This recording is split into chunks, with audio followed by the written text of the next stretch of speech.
Okay, like literally, was there anything more awkward than taking my Ozempic shot on Tuesday after reading that article from The Cut?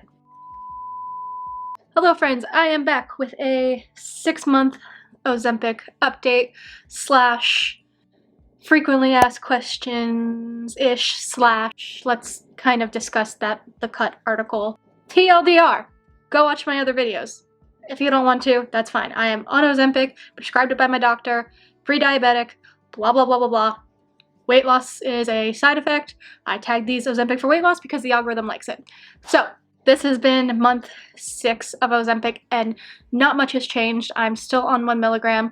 I've gotten used to all of the side effects, the nausea, the eat too much sugar and your stomach hurts kind of stuff, the not wanting to eat. I've pretty much spent this last half year honing in like on nutrition to make sure that on the days that I don't want to eat or I don't get hunger cues, that I'm making sure I get protein and vitamins and minerals and all that stuff through supplements and protein shakes. So all's good on that front. As far as weight loss goes, my 6-month total is 30 pounds. This past month, I think I lost like 2 pounds this past month. 2 or 4, I don't remember. But anyway, that doesn't really matter. I don't have much to update other than that. That's not true. So my primary care doctor, she's still on maternity leave. I'm not going to see her till April or May, but I did, with all of my gynecological stuff that's been going on, my gynecologist did run a set of labs for me, and a lot of the stuff, a lot of the numbers that, I'm not a doctor, I don't know exactly what they are, but a lot of the numbers that my doctor originally was worried about and why she recommended Ozempic in the first place are apparently like way improved. So the original plan was to be on Ozempic for a year. I might come off of it in May, depending on speaking to my primary care physician about it, if she feels comfortable with where numbers in my labs are at that point. So that would be cool, not have to stick myself every week or so. It's not even a week or so, it's every week. I've gotten lots of questions that I get over and over again when I make these videos. So one question that I get all the time is, how do I store my Ozempic? It literally says on the back, refrigerate, do not freeze. After first use, store at a temperature below 86 degrees Fahrenheit. So I put mine in the refrigerator. If your room temperature is below 86 degrees, I think room temperature is probably fine. People ask me, how do I deal with the pain or whatever of the injection?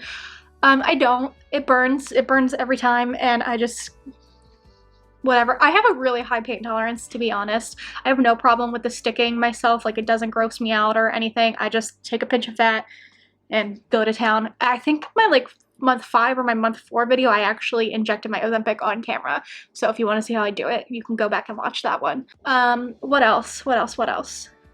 Oh, I have people who are like, I'm on Ozempic and it's been a month and I'm not losing weight. And it's like, I don't know what to tell you. I'm not a doctor. It's supposed to be a side effect. It's not the reason for the medication. So if you're not losing weight, I don't know what to tell you. You're probably not doing things outside of taking Ozempic. It's not a magic weight loss pill.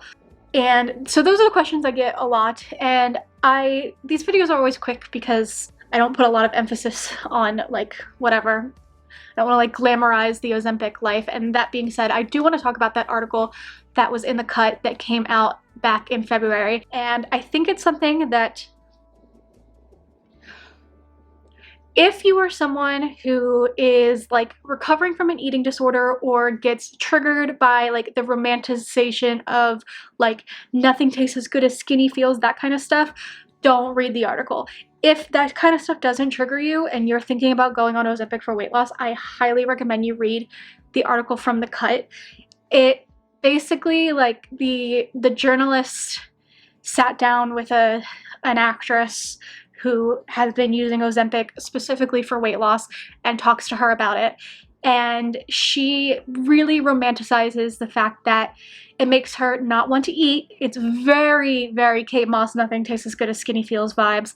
Very much like, oh yeah, everybody's on it. Everybody in LA is on it. Everybody in New York is doing it. You saw someone lose 15 pounds, Ozempic, blah, blah, blah. And within the article, obviously the journalist like puts in all the information about like shortages and really adverse side effects, and makes comparisons to other like weight loss drug phenomenons like the fen debacle of the 90s. And I just like, it's a little, I understand that I'm coming off hypocritical and a little like contrary.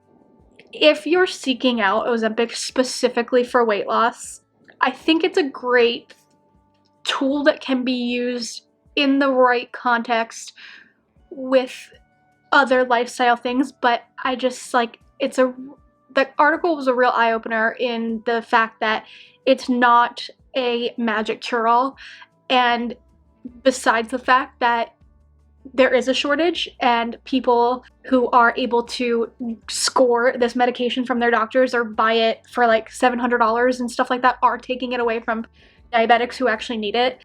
It's just, it really just feeds into the diet culture, the thin is in, like, I don't know, it's just, it made me feel so icky. It really did. And I feel like a hypocrite because I have lost weight on Ozempic, and I do tag these videos Ozempic for weight loss because I want people who are thinking about taking Ozempic for weight loss to consider other possibilities. And I like to talk about the fact that I have lost weight, but like I likely would have lost that weight anyway because I work out, because I am mindful about what I eat, because I live a fairly active lifestyle. And when I drop those things, even if I keep up with the Ozempic, I don't lose weight. I've gained weight. December, I gained weight because I was holiday eating and I wasn't working out. I was still on Ozempic. Like, it's just, yeah. Anyway, it's a rant. And again, I know you don't need to tell me I'm a hypocrite. I know I feel like a hypocrite, but just like, if I'm not gonna say that I'm 100% against Ozempic specifically for weight loss, but what I will say is really consider before you ask for it or before you start it, why you'd want to go that route specifically, what else in your life you're willing to change, and just know that if you're going to do it, it's a temporary assisting tool. It's not a be-all end-all. And if any of you watching have been to LA and have been to an Ozempic party, if any of you have been to Mindy Kaling's house for an Ozempic party, let me know. I need to know what that's like. Like, what do? You just sit around and poke each other? It's fascinating to me. Absolutely fascinating. But that is it for today's video, this month's update. This might be, we'll see. I'm going to talk to my doctor in about a month or so. We'll see how much longer I am on this shit. But in the meantime, again, thank you so much for watching, and I'll see you very soon, here or somewhere, in my next video. Bye!